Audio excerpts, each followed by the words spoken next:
मेरे प्रिय छात्र एवं छात्राएं, पिछले दिनों हम लोग कबीरदास द्वारा रचित इस साखी के अंतर्गत आने वाले 12वें साखी तक का व्याख्या कर लिया था। तो आए आज 12वें साखी से आगे का अध्ययन प्रारंभ करें। इन्होंने अपने अगले साखी में लिखा है कि शायर नहीं सिप बिन स्वाति बूंदिक भी नाही, कबीर मोती निपजे सुन्नी सिसरगढ़ माही। इस साखी के माध्यम से कबीर ईश्वर की प्राप्ति के लिए योग साधना को अति आवश्यक मानते हैं। वे इस योग साधना के अंतर्गत हठ योग का वर्णन किए हैं।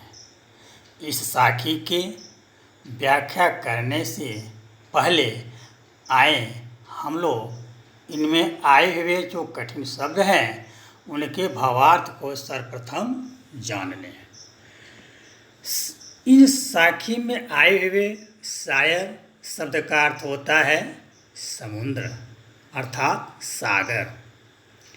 निपजे, निपजे शब्द का अर्थ होता है उत्पन्न होना, और शून्य शिखर का अर्थ होता है शून्य शिखर अर्थात ब्रह्म रंध्र।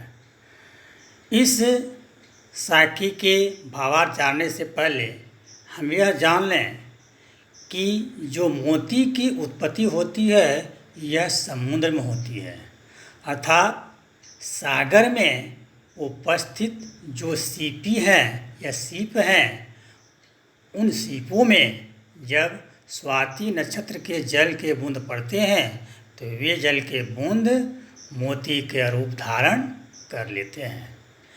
उसी को यहाँ पर बताते हुए कवि कबीरदास जी कहते हैं कि बिना सागर सागर शायर नाही, सिप बिन स्वाति बूंद भी नाही, कबीर मोती निपजे सुनी सिसरगढ़ माही। अर्थात यहाँ पर कवि कहते हैं कि बिना सागर के, बिना सीपी के और बिना स्वाति नक्षत्र के जल के बूंद की शून्य शिखर अर्थात सुषुम्ना नाड़ी के ऊपरी भाग में ब्रह्म चेतना के मोती उत्पन्न होते हैं। अर्थात कवि कहते हैं कि वहाँ पर विवेक अर्थात हमारी समझ है वह उत्पन्न होती है। इस तरह से कवि यहाँ अपने अर्थ को बताने का प्रयास किए हैं कि हम बिना समुद्र के, बिना सीपी के, बिना स्वाति नक्षत्र के बूंद के भी अपने जो शून्य शिखरगढ़ है वहाँ भी ब्रह्म चेतना रूपी जो मोती है उस मोती को उत्पन्न कर सकते हैं। इन्होंने अगले साखी में लिखा है कि पानी हीते हिम भया, हिम हवे गया बिलाई, जो कुछ था सोई भया, अब कुछ कहा न जाए। इस साखी के अंदर आने वाले जो मुख्य कठिन शब्द हैं उनमें पानी का अर्थ होता है जल अर्थात पानी। हिम तो हम सब जानते हैं, हिम का अर्थ होता है बर्फ जो अक्सर हिमालय में पाया जाता है। सोई, सोई का अर्थ होता है वही। यहाँ पर हम इसके भावार्थ जानने का प्रयास करेंगे। इस साखी के माध्यम से कबीरदास जी यह कहते हैं कि आत्मा को परमात्मा का ही रूप बताए हैं। कहते हैं कि आत्मा जो होती है वह परमात्मा का ही रूप होता है, यानी परमात्मा से आत्मा जन्म लेती है।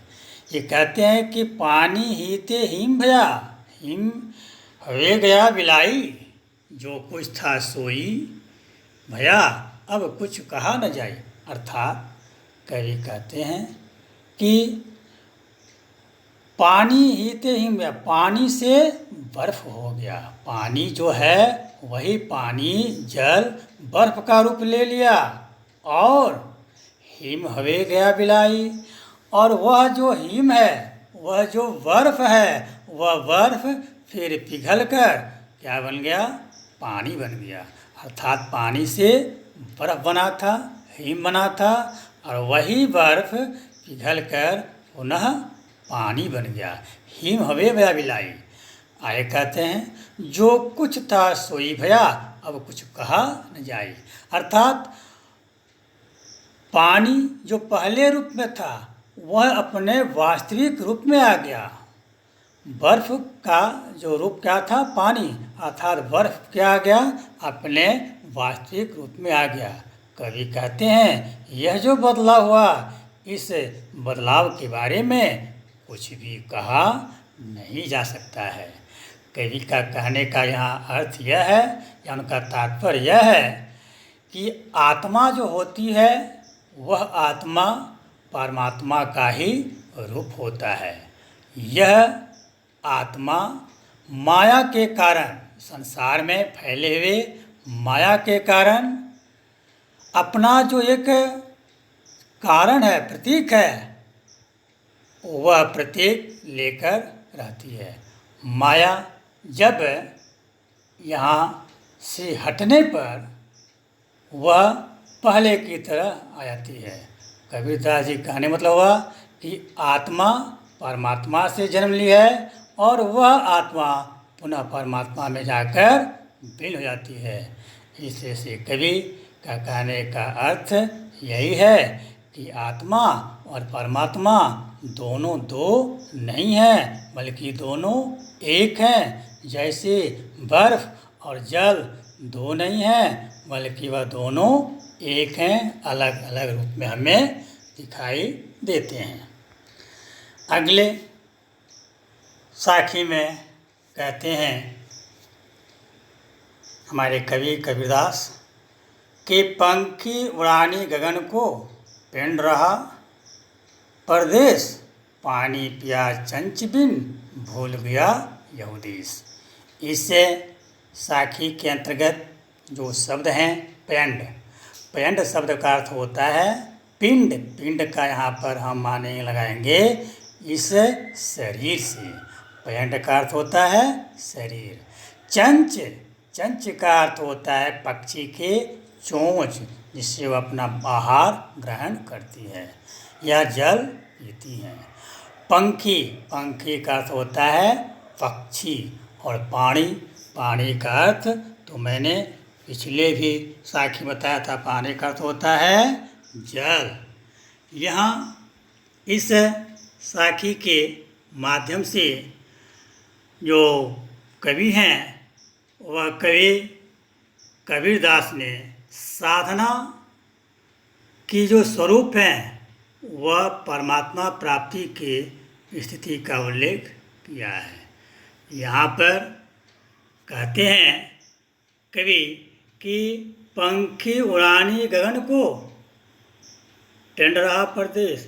अर्थात यह आत्मा रूपी जो पक्षी है वह पक्षी सहस्त्रनार चक्र रूपी जो आकाश है, गगन मतलब आकाश, यह आकाश की ओर उड़ जाता है।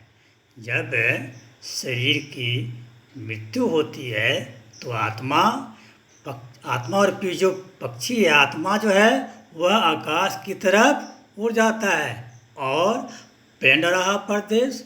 अर्थात यह जो शरीर है, यह शरीर बिना आत्मा के निर्जीव रूप में इसी संसार में रह जाता है।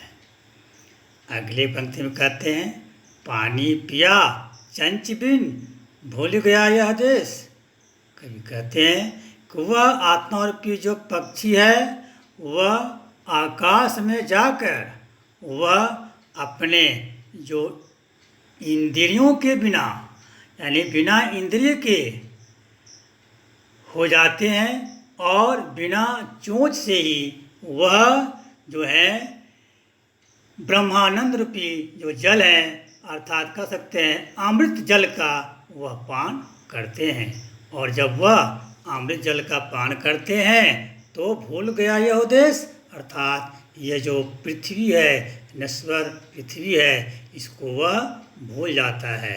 कहने का अर्थ हुआ कि यहाँ पर जब कबीरदास के द्वारा यह कहते हैं कि जब वह पक्षी, आत्मा रूपी पक्षी शरीर को छोड़कर आकाश की तरफ चला जाता है तो वह अपने बिना इंद्रियों के द्वारा, बिना चोंच के ही वह जो है ब्रह्मानंद रूपी जल का पान करते हैं। और इस जल के पान करने से उनका जो शरीर है वह शरीर इस देश को, अर्थात इस पृथ्वी को भूल जाता है। इस तरह से उसकी मुक्ति हो जाती है।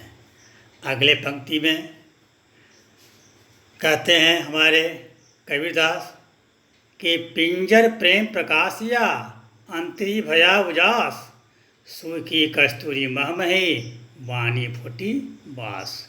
इस साखी के अंतर्गत आने वाले जो शब्द हैं पिंजर, पिंजर का अर्थ होता है शरीर, अंतरी, अंतरी का अर्थ होता है हृदय, उजास मतलब उजाला, प्रकाश, मुखी मतलब मुख के अंदर, महमही मतलब सुगंध।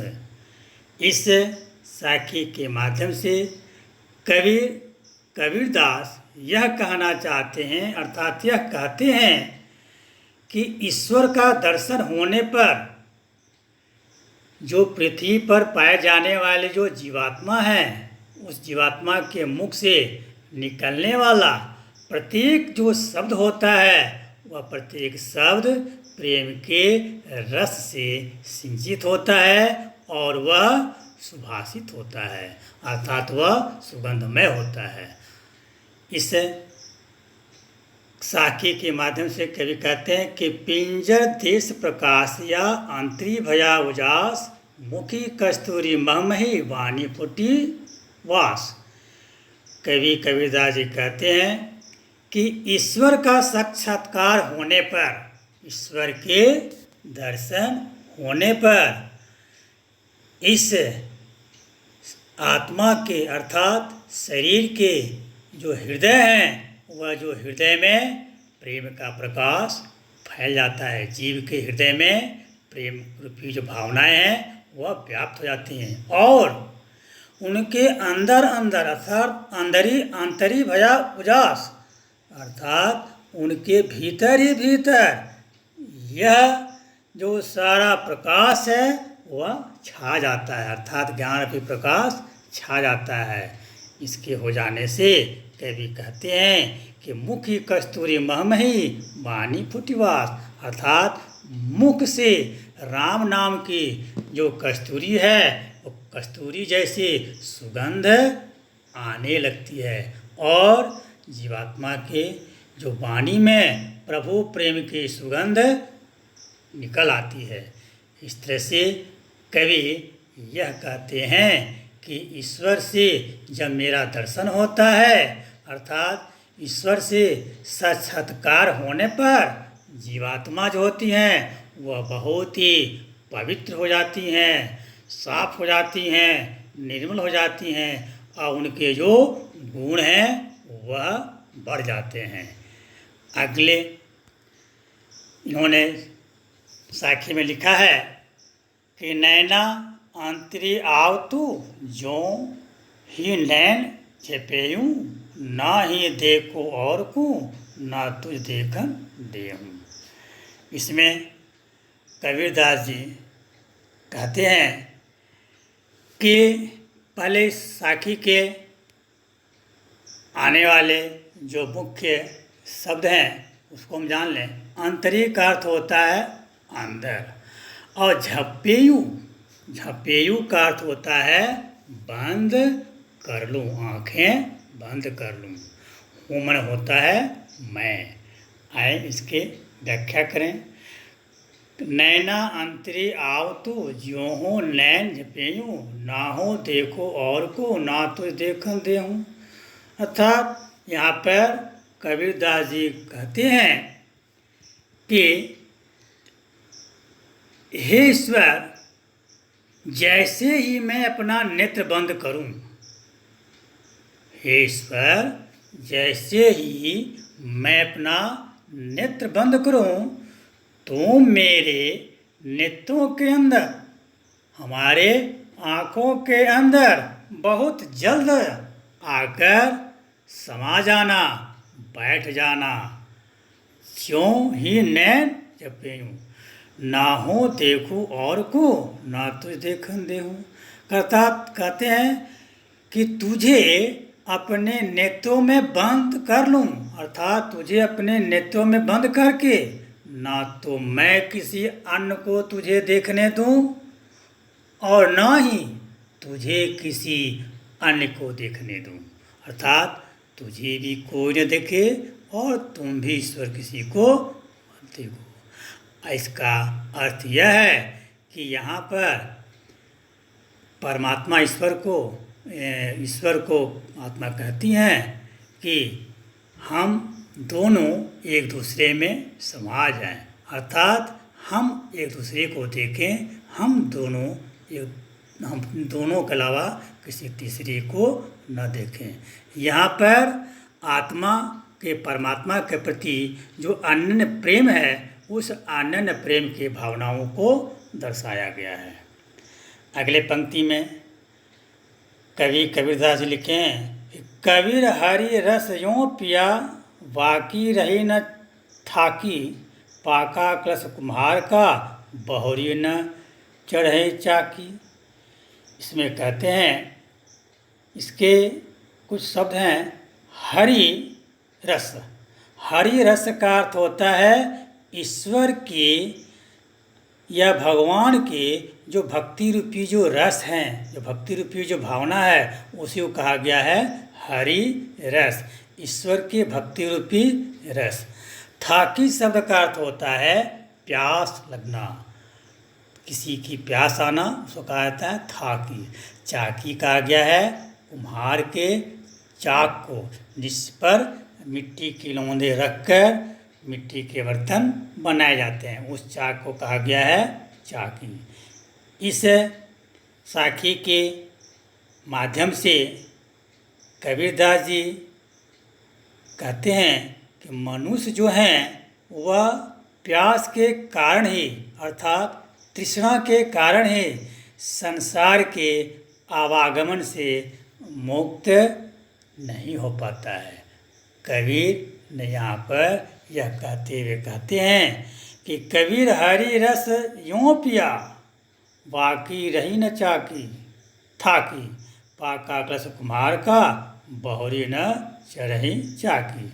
अर्थात कबीरदास जी कहते हैं कि मैंने ईश्वर की जो भक्ति रूपी रस है, उस भक्ति रूपी रस का इतना मैंने पान किया है, उस भक्ति रूपी रस को मैंने इतना छक कर पिया है कि मेरे मन की सारी जो तृष्णा है, मेरी मन के सारी तृष्णा अब समाप्त हो गई है। अर्थात मेरे मन में अब किसी भी तरह की इस संसार में जो लालच या लालसा है या इच्छा है, वह मेरे मन में अब नहीं है। इतना ज़्यादा मैंने ईश्वर के भक्ति रूपी रस का पान किया है। अपने बात को कहते हुए यह समझाने का प्रयास करते हैं कि इस प्रकार हम जो हैं इस संसार में जो आवागमन का चक्र है, अर्थात जो जीवन और मृत्यु का चक्र है, उससे मैं मुक्त हो गया हूँ। अगले पंक्ति में कहते हैं कि पाका कलश कुम्हार का, बहुरी न चढ़ाई चाकी। अर्थात ठीक उसी प्रकार जिस प्रकार कोई कुम्हार जब अपने घड़े को पका देता है तो उसे फिर से अपने चाक पर चढ़ा नहीं पाता है, अर्थात उसको फिर से चाक पर चढ़ाने की आवश्यकता नहीं होती है। इसी भावनाओं को यहाँ पर व्यक्त करते हुए कवि कहते हैं कि मैंने जो है ईश्वर की भक्ति रूपी रस का बहुत पान किया है, अब संसार में मेरी कोई लालसा नहीं रह गई है। अगले पंक्ति में कवि कहते हैं कि हेरत हेरत हे सखी रहया कबीर हेराई, मून समाने समद में सो कत हेरी जाई। इस साखी के अंतर्गत हेरत शब्द का अर्थ होता है खोजना। किसी चीज़ को खोजना को कहते हैं हेरत, और हेराई शब्द का अर्थ होता है खो जाना। कत शब्द का अर्थ होता है क्यों। आए इसके व्याख्या हम करें। ये जो साखी है, इस साखी के माध्यम से हेरत हेरत हे सखी रहया कबीर हेराई, मुंद समानी समद में सो कत हेरी जाई। इस साखी के माध्यम से कबीरदास जी जो हैं वह आत्मा और परमात्मा के मिलन के बारे में बतलाए हैं। कबीरदास अपने को प्रेमिका के रूप में और ईश्वर को प्रेमी के रूप में मानते हैं, और इस संसार में जीवात्मा तथा आत्मा का मिलन को उस जल के बूंद के सागर में मिलने जैसा बताते हैं कि वो जल के बूंद सागर में मिलकर विलीन हो जाता है, उसी तरह से आत्मा परमात्मा में मिलकर विलीन हो जाती है। ये कहते हैं कि हे सखी, मैं ईश्वर को ढूंढते ढूंढते हेरत हेरत मतलब हेरत हेरत हे सखी, हे सखी मैं ईश्वर को ढूंढते ढूंढते रहा कबीर हेराए, अर्थात ढूंढते ढूंढते मैं ही ईश्वर हो गया, अर्थात मैं ब्रह्म में खो गया, मैं ईश्वर ही हो गया, ईश्वर में खो गया, अर्थात मैं अपना जो अस्तित्व है, मेरी जो पहचान है, उस अस्तित्व को ही मैं भूल गया। कबीरदास जी कहते हैं कि मेरी स्थिति ठीक उसी प्रकार हुई जैसे बूंद समानी समद में सो कत हेरी जाए, अर्थात मेरी दशा ठीक वैसे ही हो गई जैसे एक नन्हा सा जल का बूंद जो समुद्र से अलग हो गई थी, लेकिन फिर वह समुद्र में जाकर मिल गई हो, अर्थात जिस प्रकार समुद्र में अथाह समुद्र के जल में नन्हे जल के मिल जाने से उस नन्हे जल का कोई पृथक अस्तित्व नहीं रह जाता है, उसी तरह से हम आत्मा के परमात्मा में मिल जाने से इस आत्मा का कोई पृथक अस्तित्व नहीं रहता है, अर्थात अपने आप को वह परमात्मा में लीन मानते हैं। इन्होंने अगले पंक्ति में लिखते हैं कि कबीर यहो घर प्रेम का, खाला का घर नाही, शीश उतारे हाथी करी सो बैठे घर माई। इस साखी में आए हुए खाला शब्द का अर्थ होता है मौसी, और खाला का घर मतलब मौसी का घर। मौसी हम लोग अपने माँ के बहन को मौसी कहते हैं, तो यहाँ खाला का अर्थ होता है मौसी, और खाला का घर अर्थात मौसी का घर। मौसी का घर हम कहीं जाते हैं तो बिना रोक टोक का अपने पूर्ण अधिकार के साथ उस घर में प्रवेश कर जाते हैं। बैठे माने घुसना, प्रवेश करना। इस साखी के माध्यम से कवि कहते हैं कि प्रेम पर चलने के लिए जो साधक होते हैं उन साधक को अपनी जान हमेशा हथेली पर लेकर चलना पड़ता है, तभी उनको ईश्वर की प्राप्ति होती है। कबीरदास जी कहते हैं कि कबीर यहो घर प्रेम का, खाला का घर नहीं, अर्थात कबीरदास जी कहते हैं यह जो ईश्वरीय प्रेम का यह जो घर है वह ईश्वरीय प्रेम का घर है। यह तुम्हारा मौसी का घर नहीं है जहाँ पर तुम बड़ी ही आसानी से प्रवेश कर जाते हो। कबीर, यह घर प्रेम का खाला का घर नहीं, तुम्हारे मौसी का घर नहीं है जहाँ तुम बहुत ही आसानी से प्रवेश कर जाते हो। कहते हैं भाव यहाँ यह है कि यहाँ हम देखते हैं कि अपने मौसी के घर में जाने में किसी तरह का हम कष्ट अनुभव नहीं करते हैं, अर्थात हम बेरोक-टोक वहाँ पर चलते हैं। उसी भाव को यहाँ पर व्यक्त किए हैं। फिर कहते हैं कि शीश उतारे हाथी करी, शीश उतारे हाथी करी, सो बैठे घर माही।